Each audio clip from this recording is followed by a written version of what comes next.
Esse mutirão é muito importante, né? O mutirão de catarata, porque é uma doença altamente prevalente na população mais idosa e que leva essas pessoas a ficarem muito dependentes de ajuda ou ficarem sem poder realizar suas atividades rotineiras, né? Então, você devolvendo a visão a essas pessoas, você está praticamente devolvendo a vida delas, né?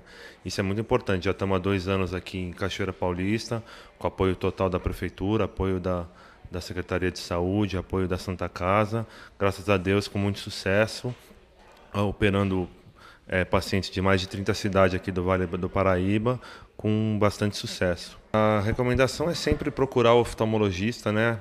Após os 40 anos, principalmente, uma vez ao ano, não só pela catarata, como por outras doenças oculares, como o glaucoma, entre elas, né?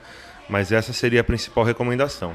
E perceber, às vezes, uma pessoa mais idosa que está tendo dificuldade para fazer suas atividades, está percebendo que às vezes ela está um pouquinho mais quieta, com limitação nas suas atividades, procurar um oftalmologista para fazer um exame oftalmológico completo na rede de saúde de sua cidade, que se caso seja detectada a catarata, vai ser encaminhado para a gente e realizará a cirurgia gratuitamente.